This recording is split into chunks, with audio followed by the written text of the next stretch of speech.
ಈಗ ಅಜಿತ್ ಅವರೇ, ನಿಮ್ಮನ್ನು ನಾನು ಕೇಳೋದಾದರೆ ಇಂಥ ಸಂದರ್ಭದಲ್ಲಿ ಎರಡು ಥರ ಸೆಂಟಿಮೆಂಟು. ಒಂದು ಮನೆಯಲ್ಲೇ ಇದ್ದಾಗ ಗಂಡ ಹೆಂಡತಿ ಅಂತ ಬಂದಾಗ ಹೆಂಡತಿಗೆ ಆಭರಣದ ಮೇಲೆ ವ್ಯಾಮೋಹ, ಆಸೆ ಇರಬೇಕು. ಇದು ವರಮಹಾಲಕ್ಷ್ಮಿ ಹಬ್ಬ, ಯುಗಾದಿ ಹಬ್ಬ, ನಮ್ಮ ಆ ಫಂಕ್ಷನ್ನು ದೊಡ್ಡದಾಗಿ ಹಾಕೊಂಡು ಹೋಗಬೇಕು ಅಂತೇಳಿ.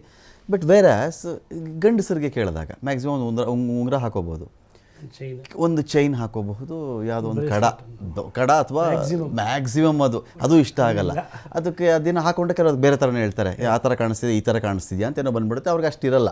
ಇವ್ರಿಗೆ ಗಟ್ಟಿ ತೊಗೊಳ್ಳೋಣ, ಚಿನ್ನದ ಗಟ್ಟಿ ತೊಗೊಂಬಿಡೋಣ, 10 ಗ್ರಾಮ್ ಆಗಲಿ ಗಟ್ಟಿ ತೊಗೊಳ್ಳೋಣ ಅಥವಾ 50 ಗ್ರಾಮ್ ಗಟ್ಟಿ ತೊಗೊಳ್ಳೋಣ ಅಂತ. ಇಲ್ಲ ಆಭರಣ, ಮೊನ್ನೆ ವರಮಹಾಲಕ್ಷ್ಮಿ ಹಬ್ಬಕ್ಕೆ ಹೋಗಿದ್ದೆ, ಎಂಥ ಚೈನ್ ಹಾಕೊಂಡಿದ್ರು ಗೊತ್ತಾ, ಇಲ್ಲಿಂದ ಶುರುವಾಗುತ್ತದೆ ಯೂಶ್ವಲಿ. ಸೊ ಇಂಥ ಸಂದರ್ಭಗಳಲ್ಲಿ ಈ ಚಿನ್ನ ಹಿಂಗೆ ಜಾಸ್ತಿ ಆಗ್ತಿರೋ ಕಾಲಘಟ್ಟದಲ್ಲಿ ಈ ಒಡವೆ ಚಿನ್ನದ ಬಗ್ಗೆ ಏನಿದೆ ಅಂತ ಹೇಳಿದ್ರೆ, ನೀನೇನು ತೊಗೊಂಡಿರ್ತೀಯೋ ರೀ, ಅದರಲ್ಲಿ ಸ್ಟೋನ್ ಇದೆ ರೀ, ಈ ಸ್ಟೋನು ನಾನು ದುಡ್ಡು ಕೊಡೋಕ್ಕಾಗಲ್ಲ, ಅದು ಮಜೂರಿ, ಕೂಲಿ, ಮೇಕಿಂಗ್ ಚಾರ್ಜು, ಇನ್ನೊಂದು ವೇಸ್ಟೇಜ್. ಅದು ಚಿನ್ನದಲ್ಲಿ ವೇಸ್ಟೇಜ್ ಅಂತದ್ದು ನನಗೆ ಅದು ಇವತ್ತಿಗೂ ಆಶ್ಚರ್ಯ. ನನಗೆ ವೇಸ್ಟ್ ಅಂದರೆ ಯಾರನ್ನ ಬಿಸಾಕ್ಬಿಡ್ತಾರ ಚಿನ್ನ ಅಂತ, ಬೇರೆ ವಿಚಾರ ಬಿಡಿಯೋದು. ಸರಿ, ಈ ವೇಸ್ಟೇಜ್ ಅಂತ ಅದೆಲ್ಲ ಹೊಟ್ಟೋಗುತ್ತೆ. ಗಟ್ಟಿ ಆದರೆ 100 ಗ್ರಾಮ್ ತೊಗೊಂಡಿದ್ರೆ ನಾನು 100 ಗ್ರಾಮ್ಗೆ ಪೂರ್ತಿ ದುಡ್ಡು ನಾನು ತೊಗೋಬಹುದು ಅಂತೇಳಿ. ಇಂಥ ಸಂದರ್ಭದಲ್ಲಿ ಈ ಥರ ಏರ್ತಿರ್ತಕ್ಕಂಥ ಟೈಮಲ್ಲಿ ಯಾವುದು ಬೆಸ್ಟ್ ಬೈ ಅಂತ?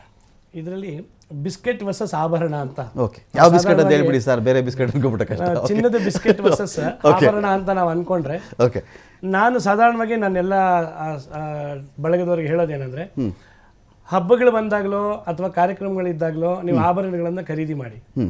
ಯಾಕಂದ್ರೆ ಮನೆಯಲ್ಲಿ ಮಗಳ ಬರ್ತಡೇ ಇದೆ, ಮಗನ ಬರ್ತಡೇ ಇದೆ ಅಂತ ಸಂದರ್ಭಗಳಲ್ಲಿ ಅವ್ರಿಗೊಂದು ಒಡವೆ ತಗೊಳ್ಳಿ. ಅದು ಲಾಂಗ್ ಟರ್ಮ್ ಸೆಂಟಿಮೆಂಟ್ಸ್ನ ಕ್ರಿಯೇಟ್ ಮಾಡುತ್ತೆ. ನಮ್ಮ ತಂದೆ ಕೊಡಿಸಿದ್ದು, ತಾಯಿ ಕೊಡಿಸಿದ್ದು, ನಮ್ಮ ಅಜ್ಜಿ ಕೊಡಿಸಿದ್ದು ಅಂತ 50, 80, 100 ವರ್ಷ ಇಟ್ಕೊಂಡಿರೋದನ್ನ ನಾವು ನೋಡಿದ್ದೀವಿ. ಸೊ ಹಾಗಾಗಿ ಬಂಗಾರವನ್ನು ಆಭರಣದಲ್ಲಿ ಆ ಒಂದು ಅಕೇಶನ್ಗೆ ತಗೊಳ್ಳಿ. ಅದಲ್ಲದೆ ನಿಮ್ಗೆ ಯಾವುದೋ ವಿಶೇಷವಾಗಿರ್ತಕ್ಕಂಥ ಹಣ ಬಂತು, ಇನ್ಕ್ರಿಮೆಂಟ್ ಬಂತು, ಬೋನಸ್ ಬಂತು, ಅಂಥದ್ದನ್ನ ನೀವು ನೇರವಾಗಿ ಆಭರಣಕ್ಕೆ ಹಾಕೋ ಅವಶ್ಯಕತೆ ಇಲ್ಲ. ಸ್ವತ್ತು ಮಾರಿದ್ರಿ, ಯಾವುದೋ ಸ್ವತ್ತು ಮಾರಿದ್ವಿ, ಹಣ ಬಂತು ಅಂಥದ್ದನ್ನ ಬಿಸ್ಕೆಟ್ಗಳಲ್ಲೋ ಅಥವಾ ಗಟ್ಟಿಗಳಲ್ಲೋ ಹಾಕಿ ಹೂಡಿಕೆ ಮಾಡಿ ಇಟ್ಕೊಳ್ಳಿ. ಯಾಕೆಂದ್ರೆ ಇವತ್ತು ಮಗಳಿಗೆ 5 ವರ್ಷನೋ 8 ವರ್ಷನೋ, ಅವಳಿಗೆ ಏನು ಆಸೆಗಳಿರಲ್ಲ ಅಥವಾ ಡಿಸೈನ್ ಬಗ್ಗೆ ಅರಿವಿರಲ್ಲ. ಅವಳಿಗೆ ನೀವು ಇವತ್ತೇ ಒಡವೆ ಮಾಡಿಸಿಟ್ರೆ ಅವಳು 18 ಆದ್ಮೇಲೆ ಯಾವುದು ಬೇಡ ಅಂತಾಳೆ. ಅಪ್ಪ ನೀನೆಲ್ಲ ಓಲ್ಡ್ ಮಾಡಿಸಿದ್ಯಾ, ಹಳೆ ಡಿಸೈನ್ ಮಾಡಿಸಿದ್ಯಾ, ಲೇಟೆಸ್ಟ್ ಟ್ರೆಂಡ್ಗೆ ಅಂತಂದಾಗ ಮತ್ತೆ ಅದನ್ನು ಮಾರಬೇಕಾಗತ್ತೆ. ಅದರ ವೇಸ್ಟೇಜು, ಮೇಕಿಂಗು ನೀವು ಹೇಳ್ದಂಗೆ ಹೋಗುತ್ತೆ. ಇಲ್ಲಿ ನಾನು ಇನ್ನೊಂದು ವಿಷಯನ ಗಮನಕ್ಕೆ ತರೋದು ಎಲ್ರಿಗೂ ಏನಂದ್ರೆ, ಈಗ ವೇಸ್ಟೇಜ್ ಲಾಸ್ ಆಗುತ್ತೆ, ಮೇಕಿಂಗ್ ಚಾರ್ಜ್ ಲಾಸ್ ಆಗುತ್ತೆ ಅಂತ ನಾವು ಬಂಗಾರಕ್ಕೆ ಮಾತ್ರ ಕೇಳ್ತೀವಿ, ಬಂಗಾರಕ್ಕಷ್ಟೇ ಕೇಳ್ತೀವಿ. ನೀವು ಮೊಬೈಲ್ ತೊಗೊಂಡ್ರೆ 1 ಲಕ್ಷ ರೂಪಾಯಿದು 10,000 ಕೂಡ ಆಗಲ್ಲ. ಕಾರ್ ತೊಗೊಂಡ್ರೆ 25 ಲಕ್ಷಕ್ಕೆ 5 ಲಕ್ಷ ಕೂಡ ಆಗಲ್ಲ. ಅಲ್ಲಿ ನಾವು ಈ ಪ್ರಶ್ನೆ ಮಾಡಲ್ಲ. ಯಾಕೆಂದ್ರೆ ಭಾರತೀಯರ ಮಾನಸಿಕತೆ ಏನಂದ್ರೆ, ಬಂಗಾರಕ್ಕೆ ನಾನು ಹಾಕಿದ್ರೆ ಅದು ಜಾಸ್ತಿನೇ ಆಗಬೇಕು, ನಾನು ಕಳ್ಕೋಬಾರ್ದು. ಈ ಮಾನಸಿಕತೆನಲ್ಲಿ ನಾವು ನೋಡ್ತೀವಿ. ಇನ್ನು ಒಂದು ಕನ್ನಡಕ ತಗೊಳ್ಳಿ, ಒಂದು ಕನ್ನಡಕದ ಬೆಲೆ 1,50,000, 70,000 ಇದೆ. ಗಾಜಿನ ಬೆಲೆ ಎಷ್ಟಿದೆ? ಒಂದು ಮಿರರ್ಗೆ ಎಷ್ಟಾಗ್ಬೋದು, ಒಂದು ಗಾಜಿನ ಬೆಲೆ ಎಷ್ಟಿದೆ? ಒಂದು ಕಾರ್ ತಗೊಂಡ್ರೆ 25 ಲಕ್ಷ. ಅದರಲ್ಲಿ ಐರನ್ ಎಷ್ಟಿದೆ ಟನ್ನು, ರಬ್ಬರ್ ಟೈರ್ ಎಷ್ಟಿದೆ, ಮೆಕ್ಯಾನಿಸಮ್ ಎಷ್ಟಿದೆ, ಎಲ್ಲ ಸೇರಿಸಿ 50% ಆಗಲ್ಲ. ಅಲ್ಲಿ ನಾವು ಪ್ರಶ್ನೆ ಮಾಡಲ್ಲ.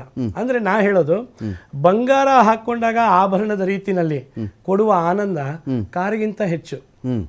ಹಾಗಿರುವಾಗ ಆನಂದಕ್ಕೆ ನಾವು ಬೆಲೆ ಕೊಡಬೇಕೇ ಹೊರತು ಅದಕ್ಕೆ ಕೊಡುವಂತಹ ಸಣ್ಣ ಮೇಕಿಂಗ್ ಚಾರ್ಜು ಅಥವಾ ಅದರ ವೇಸ್ಟೇಜು ಅದು ಇಡೀ ಬಂಗಾರ. ಏನು ಚೈನ್ ತೊಗೊಂಡ್ರೆ ಏನು ಆನಂದ ರೀ, ಒಂದು ಕಾರ್ ತೊಗೊಂಡು ಜಿಮ್ ಅಂತ ಹೋಗ್ತಿರೋ ಒಂದು ಟ್ರಿಪ್ ಹೋದ್ರೆ ಆನಂದ ಬೇರೆ ಅಂತ ಗಂಡಸರು ಹೇಳ್ತಾರೆ. ಸರ್ ಇದಕ್ಕೇನು ಮಾಡೋಣ, ಅವ್ರು ತೊಗೊಂಡ್ರು ಇವ್ರು ತೊಗೊಂಡ್ರು, ಅವರು ಒಡವೆ ಹಾಕ್ಬಾರ್ದೆ ಕಾರೇ ಹತ್ತಲ್ವಲ್ಲ. ಹಾಗಾಗಿ ಒಡವೆಗಳು ನಮ್ಮ ಹೆಣ್ಣು ಮಕ್ಕಳಿಂದಾನೇ ಇವತ್ತು ಬಂಗಾರ ನಮ್ಮ ದೇಶದಲ್ಲಿ ಆರ್ಥಿಕ ಒಂದು ಬೆನ್ನೆಲುಬಾಗಿ ನಿಂತಿರೋದಕ್ಕೆ ಕಾರಣವೇ ನಮ್ಮ ಹೆಣ್ಣು ಮಕ್ಕಳ ಇರ್ತಕ್ಕಂಥ ಆಭರಣಗಳು. ನಾವು ಮುಂಚೆ ಹೇಳ್ತಾ ಇದ್ದೆ, ಮೇಡಮ್ ನೀವು 2 ಜೊತೆ ಬಳೆ ತೊಗೊಂಡಿದ್ದೀರಾ, ಒಂದು ನೆಕ್ಲೆಸ್ ತೊಗೊಂಡಿದ್ದೀರಾ, ಒಂದು ಚೈನ್ ತೊಗೊಂಡಿದ್ದೀರಾ, ಹಾಕೊಂಡಿದ್ದೀರಾ, ಎಲ್ಲ ಸೇರಿ 3 ಲಕ್ಷ ಆಗುತ್ತೆ ಅಂತ. ಇವತ್ತು ಅದೇನೇ 18 ಲಕ್ಷ ಆಗುತ್ತೆ. ಅಂದ್ರೆ ನಮ್ಮ ಹೆಣ್ಣು ಮಕ್ಕಳು ಇವತ್ತು ರಸ್ತೆಯಲ್ಲಿ ಓಡಾಡ್ತಾ ಇದ್ರೆ ಅವ್ರ ಜೊತೆಗೆ 15 ಲಕ್ಷನೂ ಓಡಾಡ್ತಾ ಇದೆ ಅಂತ ಆಯ್ತು. ಅಷ್ಟು ಬೆಲೆ ಜಾಸ್ತಿ ಆಗಿದೆ. ಸೊ ಇದಕ್ಕೆಲ್ಲ ಕಾರಣ ಏನು? ಆ ಒಡವೆ ಎಚ್ಚರಿಕೆಯಿಂದ ಬೋರ್ಡು ಇರುತ್ತೆ ಸರ್, ಇಬ್ರು ಗಾರ್ಡ್ಸ್ ಇಟ್ಕೊಂಡ್ರು ನಷ್ಟ ಇಲ್ಲ ಇವತ್ತಿನ ಪರಿಸ್ಥಿತಿನಲ್ಲಿ. ಹಾಗಾಗಿ ಬಂಗಾರಕ್ಕೆ ನಾವು ದುಡ್ಡು ಹಾಕೋದು ತಪ್ಪೇನಲ್ಲ. ನಾ ಹೇಳ್ತಿರ್ತೀನಿ, ಪ್ರತಿ ವರ್ಷ ಮನೆಯವರಿಗೆ ಆನಿವರ್ಸರಿಗೆ ಚಿನ್ನ ಕೊಡಿಸಿ, ಮುಂದಿನ ವರ್ಷದವರೆಗೂ ನಿಮ್ಮ ಪ್ರೀತಿ ರೀಚಾರ್ಜ್ ಆದಾಗ ಇರುತ್ತೆ. ನೀವು ಅಷ್ಟಾದ್ರೂ ವರ್ಷಕ್ಕೆ ನೀವು ಒಂದು ಒಡವೆ ಕೊಡಿಸಿದ್ರೆ ವರ್ಷದ ನಂತರ ಅದು ಬೆಲೆ ಜಾಸ್ತಿ ಆಗುತ್ತೆ. ಮನೆಯಲ್ಲಿ ಮಕ್ಕಳು, ಹೆಣ್ಮಕ್ಳು ಸಂತೋಷವಾಗಿರ್ತಾರೆ. ನೀವು ಒಡವೆ ತಗೊಂಡು ಮಾರಿದ ದಿನ ನಿಮ್ಮ ವೇಸ್ಟೇಜು, ನಿಮ್ಮ GST, ನಿಮ್ಮ ಮೇಕಿಂಗು ಎಲ್ಲ ಸರಿ ಲಾಭ ಬರುತ್ತೆ. Okay, fine.